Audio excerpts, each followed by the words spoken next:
వచ్చాడా? పొద్దునే వచ్చేసాడు సార్. మొన్న ఏదో లోన్ అప్లై చేస్తా అన్నారు, అప్లై చేశారా? ముందే తీసుకుంటే ఖర్చు అయిపోతే తీసుకోలేదు. లోన్కి అప్లై చేశాను, 15 రోజుల్లో శాంక్షన్ అయిపోతుంది. తర్వాత 1 రోజుల్లో పెళ్లి, అన్ని సెట్ అయిపోతాయి. సూపర్ సార్ మీరు. స్వామి ఎండి గారు పిలుస్తున్నారు. అచ్చి బాబాయ్, లోన్ శాంక్షన్ చేసినట్టున్నాడు. ఇప్పుడు వస్తాను. లోన్ శాంక్షన్ చేసినందుకు చాలా థ్యాంక్స్ అండి. గొడవ అయిందంట. Yes sir. నాకు నీలో హీరోని చూడాలని ఉందయ్యా. అర్థం కాలేదు సార్. Termination letter. ఎందుకు సార్? ఇందాక నువ్వు కొట్టినాడంటే నీకు భయం లేదట కదా? అస్సలేదు సార్. నాకుంది సార్. వాడు మళ్ళీ వస్తే కొడతావు కదా? బ్రహ్మాండంగా సార్. నేను కొట్టలేను. అందుకే నన్ను నమ్ముకొని ఇంట్లో 3 ఉన్నారు. నన్ను నమ్ముకున్న ఆఫీసులో 300 మంది ఉన్నారు. ఏదో ఫిక్స్ అయ్యాడు. ఇంతకీ ఏమంటారు? నిన్ను తీసేస్తే నేను హీరో అవుతా, మానేస్తే నువ్వు హీరో అవుతావు. నాకు నీలో హీరోని చూడాలని ఉంది. డైపర్ కంపెనీ పెట్టుకుంటే సరిపోదు, మాటికి అది వాడకుండా ఉంటే ధైర్యం కూడా ఉండాలి. పిరికేదావా అని ఎక్కడైనా మర్చిపెట్టుకో. ఫోన్లే స్లోగానే తిట్టాడు. మొన్న పెళ్లి చూపుల్లో నాన్నగారు పెళ్లి చాలా గ్రాండ్గా చేయమన్నారు. సడన్గా అనేసరికి మీరు ప్రిపేర్ అయ్యారో లేదో అని. మీకేం అభ్యంతరం లేకపోతే మా ఇంట్లో తెలియకుండా నేనే డబ్బులు ఇస్తాను. అయ్యయ్యో, ఏం పర్వాలేదు. మా వాడు అన్ని అరేంజ్మెంట్స్ చేసేసాడు. పెళ్లి అద్భుతంగా చేసే బాధ్యత మాది. ఆల్రెడీ చేశారా? ఉంటానండి. అలాగే, మంచిదే. అలాగే బాబు. పిలుస్తాను. పెళ్లి ఇరగదీస్తామని చెప్పాను. ఆఫీస్కి వస్తే వాళ్ళు కూడా ఇరగదీస్తాం అన్నారు. ఎందుకు? ఉద్యోగం దొబ్బింది. మరి ఇప్పుడు ఏం చేద్దాం? ఏం చేయలేం. మా మేనేజర్తో మాట్లాడాను. ప్రస్తుతానికి జాబ్ ఏమీ లేదు. ఒకవేళ జాబ్ ఉన్నా కూడా 6 నెలలు పే స్లిప్ ఉంటుంది. సోదాపి సొల్యూషన్ ఏదైనా ఉంటే చెప్పు. ఓ నెల తిరిగేసరికల్లా జాబ్ తెచ్చుకుని ఆ శాలరీ అమౌంట్ ఏదో నీ అకౌంట్లో పడితే తప్ప నీకు లోన్ శాంక్షన్ చేయను అంటున్నాడు. మనలో అనమాట. ఈ ఉద్యోగం లేనోడికి 10 లక్షలు లోన్ అంటే కష్టమే కదనే. నెల రోజుల్లో ఉద్యోగం అంటే సార్, మీ తర్వాత ఆనంద్ బాబు సీఈఓ అయితే బాగుంటుంది సార్. సంజయ్, ఆనంద్కి అసలు సీఈఓ అవ్వాలని లేదు. నువ్వు కొత్తగా అలాంటివి పెట్టకమ్మా. అయినా అన్నయ్య మా అబ్బాయిని సీఈఓ చేయాలని అమెరికా పంపించి ఎంబీఏ చదివిస్తున్నాడు. ఏమన్నయ్య? అంటే ఆనంద్ బాబు ఖచ్చితంగా మన కంపెనీకి విక్రమే సీఈఓ అవుతాడు బాబాయ్. ఇంతకీ ఎప్పుడు వస్తాడు అమెరికా నుంచి? అన్నయ్య నువ్వు అనుమాను, పొద్దున్న కల్లా ఇక్కడ ఉంటాడు. అమ్మాయి ఎలా ఉంది? చాలా బాగుందానా? She is beautiful. వాళ్ళ నాన్నతో మాట్లాడినా ఏమంటా? నానా, అది కాదురా, నాకున్నదే 2 నెలలు. నీ పెళ్లి చూడకుండానే వెళ్ళిపోమంటావా? అది కాదు నానా. 1 రోజులు మీ బర్త్డే వస్తుంది. ఆ రోజు కల్లా వైజాగ్ ఫ్యాక్టరీలో 1000 మందికి ఉద్యోగాలు ఇవ్వాలి. ఆ 1000 మంది ఫ్యామిలీస్ లో హ్యాపీనెస్సే మీకు ఇచ్చే బర్త్డే గిఫ్ట్. అదేగా మాట్లాడుకుందాం. సరే, వేసుకోండి. 1 రోజుల్లో 1000 ఉద్యోగాలు అయినట్టే. Hello, first time? అవును sir. So many times.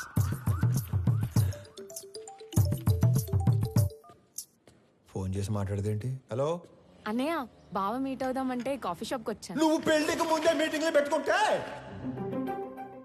Sorry brother, sorry. Hello అన్నయ్య, నువ్వు పెళ్లికి ముందే మీటింగ్లు పెట్టుకుంటే పెళ్లి టైంకి మేము సెటిల్మెంట్లు పెట్టుకోవాల్సి వస్తుంది. అసలు ఒకసారి ఎందుకు వెళ్ళావు? నా ఫ్రెండ్తో కలిసి వచ్చాను అన్నయ్య. అయినా నువ్వు కూడా వస్తావేమోనని కాల్ చేశాను. నేను ఒక ఇంటర్వ్యూకి వచ్చాను, అయ్యాక వస్తాను. ఫోన్ పెట్టి. మిమ్మల్ని ఇంతకుముందు ఉద్యోగంలోంచి ఎందుకు తీసేశారు? Excuse me sir. హలో, నేను ఇంకా ఇంటర్వ్యూలోనే ఉన్నాను, అయ్యాక చేస్తానని చెప్పాను కదా. మిస్టర్ సిస్టర్, ఇంతకు ముందు ఉద్యోగంలోంచి ఎందుకు తీసేశారు? సారీ సార్, కట్టేస్తాను. ఇందుకే ఇంతకుముందు ఉద్యోగంలో తీసేశారు. సార్, మీరు హెచ్ఆర్ గా మానేసి డిటెక్టివ్ గా జాయిన్ అయితే చాలా బ్రైట్ ఫ్యూచర్ ఉంటుంది. చూసింది చాలు, నిజమే. ఈ వీడి తొక్కలు వచ్చాడు.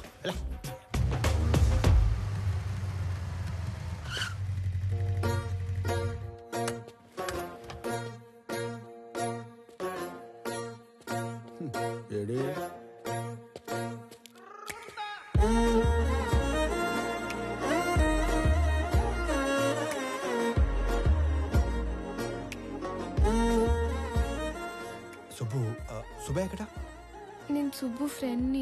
ఓ, పెద్దవాళ్ళకి ఫుడ్ ప్యాకెట్స్ ఇద్దామని కార్ ఆపితే వీళ్ళని ఏడిపిస్తున్నారు. నాన్నకి ఫోన్ చేద్దామని చూస్తే నాది సుబ్బు ఫోన్ ఎక్స్చేంజ్ అయిపోయింది. Okay, I leave, you guys carry on. Bye. ఓ డైల్ లిస్ట్ చూస్తే అన్నయ్య అని ఉంది. అన్నయ్య అయితే ఏ ప్రాబ్లం నుంచి అయినా సేవ్ చేస్తాడని నేనే మెసేజ్ చేశాను. అన్నయ్య ప్రాబ్లం ఉన్నా అని మెసేజ్ చేస్తుంది భయనా. భయ్యా ఈ పాపకి నాకు ఎలాంటి సంబంధం లేదు కానివ్వండి. అలా అంటారేంటి? దానికి నాకు ఎలాంటి సంబంధం లేదు. మీ ఇష్టం. వెళ్ళిపోతారేంటి? మరి నువ్వేంటి, నీ హైట్ ఏంటి, నీ ఫిజిక్ ఏంటి, నీ కలర్ ఏంటి, అసలు నువ్వు నన్ను అన్నయ్య అనొచ్చా? ఆ మాటకు వస్తే నువ్వు ఈ ప్రపంచంలో ఎవరైనా అన్నయ్య అనొచ్చా? అందుకని వదిలేసి వెళ్ళిపోతారా? నువ్వు అదే నంబర్ నుంచి బంగారం నేను చాలా ప్రాబ్లమ్స్ లో ఉన్నాను వచ్చి నన్ను సేవ్ చేయవా అని మెసేజ్ పెట్టి ఇదే లొకేషన్ మళ్ళీ పెట్టు, అప్పుడు ఆలోచిస్తాను. హలో, ఏంటి హీరోయిజం చూపిస్తున్నావా?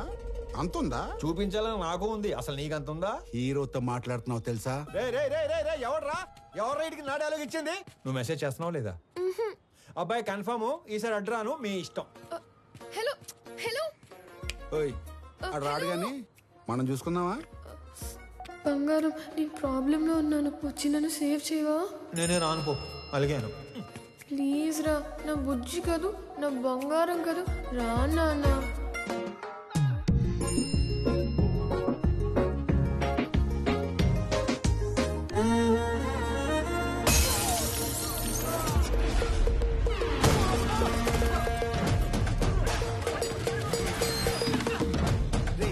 ఎవడా నువ్వు? ఏం చేస్తుంటావు? ఎక్కడి నుంచి వచ్చావు? అరే నేనే ఒక ఇంటర్వ్యూ నుంచి వస్తున్నాను, మధ్యలో నీ ఇంటర్వ్యూ ఏంట్రా? రే నిన్నెవడో తెలుసా? నా వెనకాల ఎంతమంది ఉన్నారో తెలుసా? ఒక్కళ్ళేడు, మొత్తం జంపు. అయినా సరే నన్ను కొడితే ఎవడొస్తాడో తెలుసా? అంబులెన్స్ చేసుకుని డ్రైవర్ వస్తాడు. ఏంటి మజాకుందా? ఇది ఎక్కడితో ఆగదు. నన్ను టచ్ చేస్తే బేగంపేట భాష వస్తాడు. భాష వచ్చాడు. భాషను కొట్టేస్తే ఏంటి భాషను కొట్టేస్తావా? ఏంటి భాష అంటే భాష పెద్ద రౌడీ. అడిగేది చెప్పరా, భాషను కొడితే ఎవడొస్తాడు? భాషను కొడితే షేక్పేట్ షరీఫ్ వస్తాడు. షరీఫ్ ఎంత పహిల్వాన్ తెలుసా? బాబోయ్, మరి షేక్పేట్ షరీఫ్ ని కొడితే ఎవడొస్తాడు? నేను షేక్పేట్ షరీఫ్ కొట్టేస్తావా? నేను షేక్పేట్ షరీఫ్ కొట్టేస్తావా? ఎంత ఎక్సైట్ అవకరా. షేక్పేట్ షరీఫ్ ని కొడితే ఎవడొస్తాడు చెప్పు? షరీఫ్ ని కొడితే మలక్పేట్ మల్లేష్ వస్తాడు. ఈ సిటీలో అంతకన్నా పెద్ద పహిల్వాన్ లేడు. లేడు లేడు. అయితే 10 వెళ్ళిపోదాం. చూసావా డార్లింగ్, అన్న పేరు చెప్పని ఎలా భయపడ్డాడు? నేను చెప్పేది ఆడిని కొట్టడం ఎందుకు, డైరెక్ట్ గా మలేషియాని కొట్టేస్తే పని అయిపోతుంది కదా. అన్నా నమస్తేనే.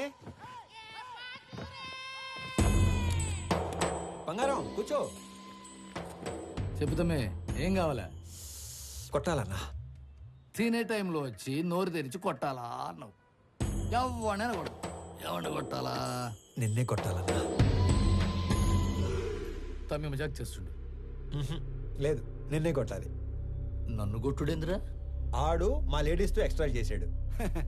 గాడి మీ లేడీస్ తో ఎక్స్ట్రా చేస్తుంటే గాడిని కొట్టాలి కానీ నన్ను కొట్టుడేంద్రా సంబంధం లేకుండా? చేతనైతే గాడిని కొట్టు. ఆడిని కొడితే బేగంపేట భాష వస్తాడంటనా? నీకు దమ్ముంటే ఇళ్ళ బేగంపేట భాష గాని కొట్టుపోయి. ఆ భాషా గాని కొడితే షేక్పేట్ షరీఫ్ వస్తాడంటనా? అరే నువ్వు మగాని అయితే షేక్పేట్ షరీఫ్ను కొట్టవా? ఆడిని కొడితే మలక్పేట మల్లేష్ వస్తాడంటనా? నువ్వు హీరో అయితే వీళ్ళ మలక్పేట మల్లేష్ గాని కొట్టు. ఆడిని కొడదానో వచ్చానన్నా. రే అందరూ నన్ను తేడాగాడంటారు. నువ్వేందిరా తేడా రాజ్యానికి యువరాజులో తయారయ్యావు? కొట్టాలన్నా. పిల్లడివి కథని మాట్లాడుతుంటే కామెడీ చేస్తావేంట్రా పైలాన్స్?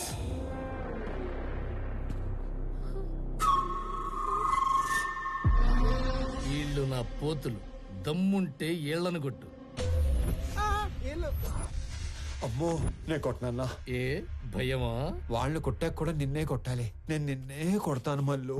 రేయ్ నేను తినేలోపు మీరందరూ కలిసి తినేయండి.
సింహం సైలెంట్ గా ఉన్నంత వరకే.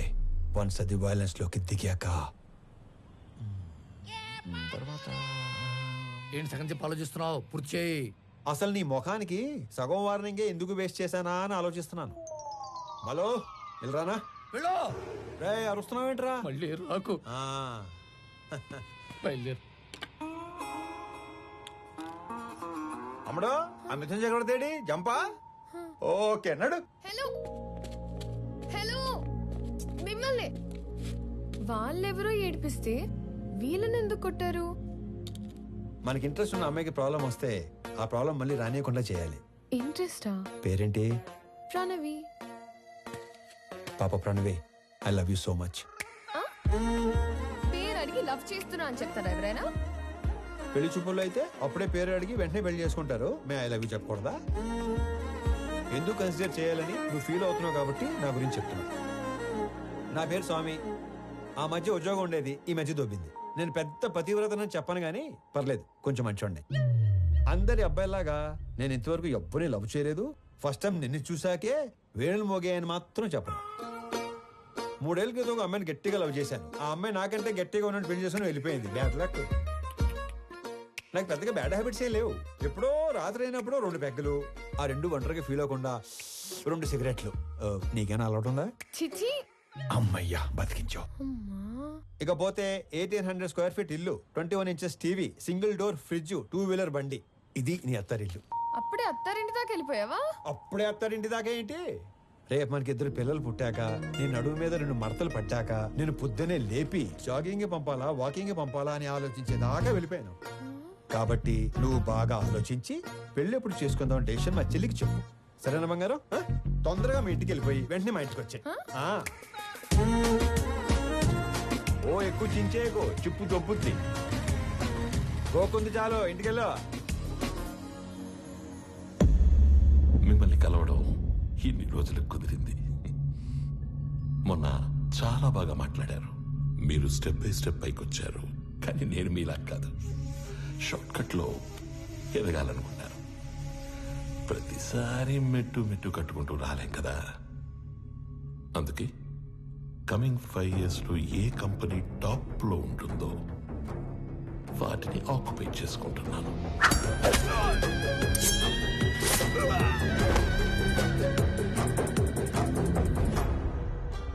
మీ కంపెనీని ఆక్యుపై చేసుకోవాలి అన్న ఆలోచన నాకెప్పుడు రాలేదు. ఎప్పుడైతే 2 నెలల్లో మీరు చనిపోతున్నారన్నారో, ఒకవేళ నాకేదైనా నచ్చితే అవతలి వాళ్ళకి 4 ఆప్షన్స్ ఉంటాయి. 1 అడిగింది ఇస్తే దానం, 2 అడిగింది ఇచ్చి తీసుకుంటే వ్యాపారం, 3 కొట్టి లాక్కుంటే దౌర్జన్యం, 4 చంపి ఆక్రమించుకుంటే రాజకీయం. అదే అడవినీతి. తెలివైన వాళ్ళు మొదటి 2 ఆప్షన్స్ దగ్గరే సెటిల్ చేసుకుంటారు. So let's come back to first option. నాకు ఈ కంపెనీ కావాలి. ఈ కంపెనీ కొనడానికి నేనిచ్చే offer, hey, I don't think this is a bad number. I'm not for sale. అడవిలో సింహానికి ఒకే రూల్ ఉంటుంది. If lion is hungry it haunts. సింహానికి ఆకలిస్తే అది వేటాడుతుంది. I'm hungry. మిగతా 2 ఆప్షన్స్ ఫేస్ చేయడానికి రెడీగా ఉండండి.